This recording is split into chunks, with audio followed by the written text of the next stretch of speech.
మందిరం వేరు, సన్నిధి వేరా? ఇదే తెలియాలి మీకు. ఏదేమైనా దేవుని మందిరానికి వస్తే ఆయన సన్నిధి ఉంటుందండి. మందిరం అంటే ఏంటి, సన్నిధి అంటే ఏంటి? హన్నా యెహోవా మందిరమునకు వెళ్ళి ఆయన సన్నిధిలో కూర్చొని, అంటే అర్థం ఏంటి? సన్నిధి అంటే కార్పెటా?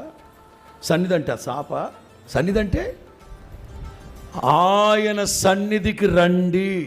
అసలు సన్నిధి అంటే ఏమిటి? దేవుని మందిరంలో ఆయన సన్నిధి ఉంటుంది అంటే దాని అర్థం ఏంటి తెలుసా? ఆయన నిలిచి ఉండే చోటే సన్నిధి.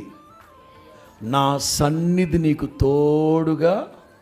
కొంతమందికి అర్థం కాల, మోషే ఆయన రాడంటగా, అదేదో పంపిస్తానన్నాడంటగా. ఆయన సన్నిధి అంటే ఆయనేంట్రా? యెహోవాయే నీ కుడి ప్రక్కన నీడగా. అదేదో నీడ అంటగా, నీ దుంప దగ్గర నీడ ఉందంటే పక్కనే నిజం ఉన్నట్టు కదా. మీకు అర్థమవుతుందా? నీడ ఉంది అంటే నిజం ఉంటుంది కదా ప్రక్కన, ఆయనే. కాకపోతే ఇవన్నీ పోలికలు. మరి మన ఇంట్లో ఉండరు, ఆయన ఉంటాడు. మీరు పిలిచినప్పుడు వస్తాడు. కానీ ఇక్కడ మాత్రం నిత్యము ఆయన ప్రసన్నత ఇక్కడ నిలిచి ఉండును గాక. ఎందుకంటే వేవేల మంది స్తుతులు ఉన్నాయి ఇక్కడ, వేవేల మంది స్తుతులు ఉన్నాయి ఇక్కడ, వేవేల మంది ప్రార్థనలు ఉన్నాయి. రాత్రింబగలు దేవుని వాక్య ప్రవాహం ఉంది ఇక్కడ. అందుకే ఆయన ఇక్కడ ఉండడానికి ఇష్టపడతాడు. మా ఇంట్లో ఉండడా? Why not? ఉంటాడు. కొర్నేలి క్రైస్తవుడు కాదే, అన్యజనుడు కదా, రోమ్ నుంచి వచ్చినోడు కదా.